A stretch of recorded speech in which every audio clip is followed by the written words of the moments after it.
Uno omwana atawena walisizza ebintu ebitaliika step mother we ng'amugamba nti yababonyabonya mbuto ogenda kuba ng'obifuna mu maaso awo. Maziga na biwoobe kitalo nnyo.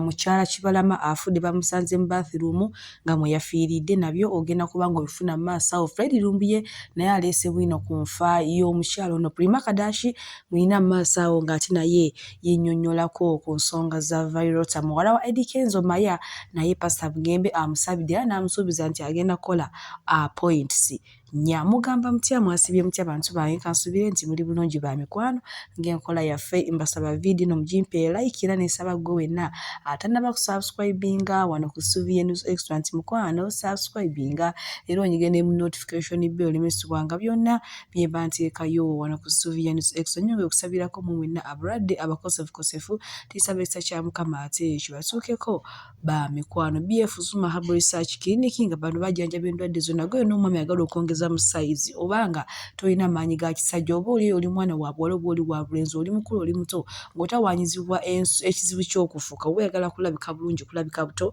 bakubireko bagenda kubanga ate bakujjanjaba endwadde ezo zonna ezikutawanya. Munnange okutambula kulaba okudda kunyumya programu eyo eri wali ewa Hope Shifa mwana muwala omukyalo ono step mother we yamoola ye omuwala agamba nti omukyalo ono yagobesa maama we mu maka ge yali mumbuya ate omukyala yali akoze nga bakoze ebyobugagga katono omukyala ye najja n'abigwamu agamba nti omukazi ono yababonyabonya nga n'ennyama agisibamu ebyayi mbunga bo abawa bigodo bya mbizi. Abasiraamu munansonyiwa kubanga sitole weebadde nga bawa bigodo bya mbizi ate ebigaze soso ebiri fresh wabula nga abaana b'okuli Saala n'amanyamaala gesitagenda kumenya nga bo balya bulungi nnyo. Naye ate omuwala amwebaza n'amugamba munaye maama we bali kutubonyabonya n'amugulira kilo z'embizi nnya ebigodo byokka so si okuli enjere wabula ebigodo byokka awerekezaako ebigambo biyitirivu nnyo. Eyo sitolo osobola ogenda ate n'ogiraba ewa Hope Shifa. Era kati ekibuuzo kigamba kirungi okola omwana w'omusajja gw'omusanze naye oba abigaanidde ddala n'ogamba nze sigenda kukola mwana wa musajja gwe n'obeera n'abaana bo n'abaana abo b'osanze n'omusajja nabo ne bafuna gye balaga kiriwa omuntu agende nakiriwa kubanga omwana gw'oyoze yuuyo kati asalawo okuteeka mu kamera kugulira ebigodo bya mbizi n'akulangira ebisongovu ate wootamulera nti abakazi balina emitima embi kati nga ggwe oyinza kukola otya kale osobola okuteekaawo endowoozayo mu comment section. Kale bwe tweyongerayo ne muwala wa Eddie Kenzo Edilisa Musuuza munaye Maya y'omu ku baana abatudde P7 omwaka guno.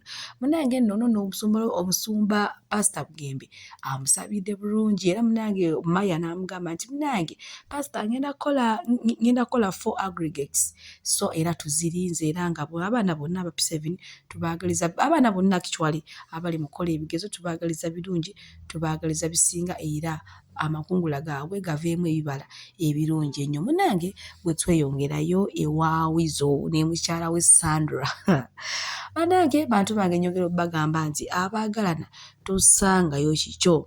Ono Wizo amanyi okola bu video ng'ataaja omukazi anzita omunyarwanda dde waabwe we kamiliyoni ewe palaso munyambe biki naye munange nno nabaguddeko eyo ng'amukoledde pati ya birthday. Wizo yakoledde omukyala Sandra pati ya birthday ng'abanange yono gwe baatomera okugulu yono eyalabikira mu katambi ng'alaajera nti omunyarwanda dde waabwe kale abaagaana mubiyingiranga mu kitono. Munange amawulire ag'ennaku agaliwo mukyala Kibalama ono Kibalama amaze ebbanga ddene yawambibwa era nakati omukyalo ono afudde tazzeemu kulaba ku bbaawe. Omukazi yagezaako ekisoboka n'akabaana abaana ne babaleetakawo mu kamera batuwe taata twagala taata waffe naye era byonna byali buteere. Kati munange olunaku olw'ejjo bamusanze nga yafiiridde mu kinaabiro munnaye omukyala nga yafudde naye fe gye yafuddemu nga kiraga nga waliwo banga omuntu yamutuze kubanga abadde nga mubike n'essuuka bulungi nga kiraga nti oba oli yamutugisiza na ssuuka kale naye ng'angenda ssuuka mbatireko akatambi byabadde.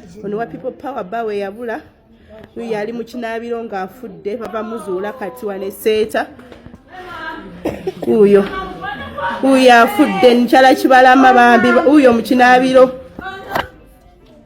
Gabadde maziga na biwoobe oluvannyuma lw'okusinkana omukyala oba kati omugenzi mukyala Kibalama ng'ate afiiridde mu bathroom. Naye era amaaso wano Fred Lumbuye ye nga ye ayina bwino gw'aleese ku nfa y'omukyala ono mukyala Kibalama. Munnange kyokka afudde nga ne bbaawe tazeemu kumulaba, agezaako ekisoboka, njagala omwami wange Free Kibalama, ne bambi afudde tamulabye okuva luli we yawambibwa. Kale katulabe akatambi Fred Lumbuye ki kyagamba ate tusobole okweyongerayo bamikwano n'agaleero. Kati bwe tujja tukola program ne twogera strategies ezetaagisa okukolebwa, omuntu eyita comrade yaga nti eyo program mbi, ffe tuli ba mirembe kubanga tamanyi talina bulumi. Omuntu yenna tayitako mu stroke eyasookera ddala nga bassa abaana batomera babasiba nga ne bakomere bali mu makomera. Mwegendereze nnyo abantu ajja ku social media nga boogera ebigambo nti bacomrade. One, nazze ne ngamba nti buli muntu mu bulamu bwetaaga ekibiriiti. Gwe gula ekibiriiti ky'osirike. Nkiddamu, gwe gula ekibiriiti ky'osirike. Va ku bwogezi kubanga babeerangawo. Wonna Munnayuganda woli gula ekibiriiti ky'okole ki osirike. Eyo programu nagitandise era programu etambula bulungi nnyo. Gwe Munnayuganda wonna woli gula ekibiriiti ky'okole ki osirike. Kyo nazze ne mbagamba nti atakulekera nawe tomulekera, ennyanja ekuttoomera. Ne mbagamba wano wetulaga embeera mbi. Museveni atukola ebintu yaloza tosobola bimukola. Ne mbagamba gwe wenna Munnayuganda asobola ng'ogenda kulaliza era ne bakuwa t-shirt ya yero ogitereke obeere nayo ogitereke. Time ejja kujja ngenda babuulira lwaki mulina okubeera neki, mugenda okubeera neki ne uniform ezo era mugenda zikozesa ki. As simple as that. Bw'owulira agamba nti ate ono yagambibwa, no please. Mu ntalo z'ebyobufuzi naddala mu Africa ne mu nsi yonna tulina obukooli bwe tukozesa mu byobufuzi nga gwe tojja butegeera kubanga obwongo bukomaawo. Ffe obwongo bwaffe bulowooza wala nnyo. The reason that's why Museveni atufuze emyaka 4 nga ye anyumira normal politics kubanga abadde akola system ya divide and rule n'akozesa surgical operation gwe gy'otamanyi n'ekibo nakyogera balaga nti Lumbuye ate ayagala kutta bano. Mu system ya politics wa Museveni gw'olina omuzannyiramu. Yakosa surgical operation n'akozesa system divide and rule, nawe gwe muzannyo gw'olina omukubiramu. Nkugambye gwe funa t-shirt ya yero sirika gitereke. Olunaku lujja tutuuka ng'olina ogyetaaga. Gwe gula ekibiriiti sirika, toleekana nabo. Gula ekibiriiti sirika. Oyita kubuuza togenda kikozesa ki? Olina stove ewuwo, olina essigiri ewuwo, onywa sigala. Weetaaga ekibiriiti. Okuma weetaaga ekibiriiti. Kati gwe kugula ekibiriiti sirika. Funa t-shirt ya NRM sirika nayo. Mu mwezi gumu n'ekitundu okuva kati njabba buli ekitugenda okukozesa gundi t-shirt eyo. As simple as that. Kino kye nayogedde ekyekibiriiti n'ekya t-shirt ya NRM kituuzizza abakulu mu gavumenti, mu magye, mu poliisi n'ebitongole ebikessi. Wali okoze information netuuza abakulu mu gavumenti. Anti nga muli ba political analyst. Wali ogeddeko message netuuza abanene mu gavumenti omu byokwerinda nga badiscussinga yabadde ategeeza ki, bapulaninga ki, kyekiddako tebatukubira mu mupiira gwaffe. Wali okozeko message netuuza abe byokwerinda. Kubanga nawe tumanyi kigenda kuddako. Tuli mu kaseera nga bwe tulwanyisa tamanyi kiddako, ffe tumanyi ekiddako. Kati gwe amanyi ekiddako ate n'olwana strategies baleeta oba okolerani. President yakugambye olwaleero buli omu akozese kyasobola okukola mu buyinza bwe nga tujja ku gavumenti eyo. Tuleeta strategy. Kitalo nnyo nnyini ddala. Katongera okusaba omwoyo gwe Omukama agulamuze ekisa wamu ate ne famire ab'enganda abaana Omukama nabateera abagumye. BF Suma Research Clinic benjebisa eddagala lya butonde era nga gwe wenna omwami ayagala okwongeza mu sayizi oba nga toyina maanyi ga kisajja nga gwe munnange erisanyu walivaako wasigala ddifumira mu lugero toddamu kukaaba, toddamu kwekubagiza nga ate aba BF Suma weebali bazze okubanga wamma bakolerako ddala ekyo ekibadde kikusumbuwa ekikwata ku kubatuukirira n'obanyonyola oba n'obakubira ku nnamba ezo ate bakola ne delivery mu nsi yonna gy'obeera olimu era nga gwe wenna otawaanyizibwa okufuka omusulo nga gulimu olusaayisaayi oba nga gw'ofuka tomala banno gye beebakidde gw'oli mu binaabiro oli mu kufuka omusulo ate ng'ogufuka gukuluma nnyo toddamu kukaaba toddamu kweraliikirira kola kintu kimu kyokka kubira aba BF Suma bagenda kuba nga ate bakolako. Munnange bwenkuzaako eno ewa Prima Kadashi yagenze omanyi ye waayagala bambi ayagalira ddala tamanyi bintu byakweyagaza kati omuyimbi we Vairota yagenze najja ku stage nateekamu akayimba akomunange Prima Kadashi ekisiwa Gyostede gye yavudde n'amugwa mu kafuba n'akola ki ne munange abantu bo batandise dde okumugamba era Prima weesibye ku kaana oyagala kulya kaana kato biki avuddeyo n'agamba nti banange yakula bye mumulowooleza byonna yabita yabivaako tasobola kulya mwana muto nga Violet. Takomye ku ekyo n'abuulirira abaana ab'obuwala vidiyo weeri wano mu maaso ng'agamba nti woobanga ewammwe tebannaba kugoba sooka ogire ng'oli wammwe ebintu by'okwepangisiriza biveeko kubanga byonoona abantu. Ng'ewammwe bakyasaana okugulira emmere mama wo n'akuwaayo ekyebiri ewammwe nga tosasula amasannyalaze mwana gwe nga weebaka weebasinze obeera ewammwe n'oyoza ebintu n'okera makya n'okola emirimu. Ze mbabuulira what if your man, my man rents for me ate lwaki mani wabeera akurentingira lwaki abatakuwasa buwasa ne mubeera wamu omuzigo mukwano omuzigo gumenya.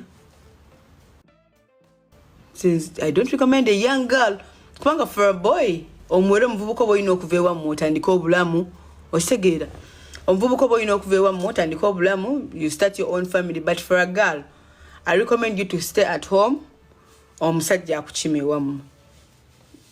It's even respectful ne respect eba nnene omusajja gyakuwa ng'obeera wammwe nga tobeera mu muzigo bananga omuzigo bikemu kubanga rent wabula oba ogenda tekuwaako ku bantu osasule rent okitegeera rent emmere okimanyi wobeera oli mu muzigo omusajja akuzinira n'emmere rangi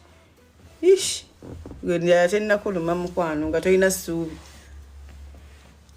bakulya ne bakulira emmere bakulira emmere ne bakulira biru ne bakulira ezaayaka zemku topangisa ewamu oba okyasobola obeerayo ewamu nga bazadde bo bakulabirira be at home. Ze mbabuulira topangisa kubanga wopangisa ensi oba oyingidde obulamu obutali bwangu obulamu bujjudde ebikemo obulamu bujjudde ebizibu banange babuleko omuzigo olaba osoba ng'olaba mukwano gwo ng'ayina omuzigo gwe tomweteekako tomanyi byakola funa rent kubanga rent newe gye emitwalo 10 ogiraba ng'oli mwana muwala mu 21-20 years pozi ng'olina business naye mbujja sibu owewaggule bwoti wamwe mbakubanga mama wakutumye mbulakuba wamwe bakugamba mbutoyingira kiro mbofuna omuzigo mukwano omwezi guggwako nga osasula emitwalo 3 nga togayina oba ogendagenda bokoshi oba ogendagenda webake n'omusajja azikuwe emmere netuba tolina kyakulya era nga bakulya lyakanaggwako mukwano private party esobola obonaabona eno nejjamu n'ekituli rent ayiri byabasajja naye ate girls gwe omuwala akoze rent babuulireko rent yanjigiriza okusavinga nadda amagezi gaddamu buli kyokola okikola kalego ka rent oteeka wali abalungi abatuwuliriza era abatulaba olunaku olwaleero tukyaddeko ewa Sheikh Ashraf Dembe. Sebo nsanyusa okubalaba amannya agange yeze Sheikh Ashraf Dembe akola ku bizibu by'enjawulo omuntu singa aba alina ebirwadde musomereddwa tumuwa amazzi ga lukuya nga bw'obadde ogalaba tugenda abantu ku kyoto ne twokya emizimu emibi egibabaamu n'okulomba edduwa abantu singa abeera ng'ali wano atuuse sobola okumulombera edduwa ne waba atatuuse nga mpadde amannya ge naye ng'ali wala neetaze enamba yange yeeno eri 0707763711 nammwe bannyinaffe abali ebweru oyagala okuba nti oyagala okulombera ku dduwa ng'olina ebizibu viza zibuze amaka gakolongotana sente zikola zimpita mu ngalo ojja kumpeereza ekifaananyi kyo n'amannya go ebyo byokka bijja kummala nja kukulombera edduwa ojja kutereera olunaku olusembayo mu mwezi mba n'edduwa eyawamu ffenna n'abalwadde bange abakadde n'abapya. Salaamu alaikum warahmatullahi wabarakatuh.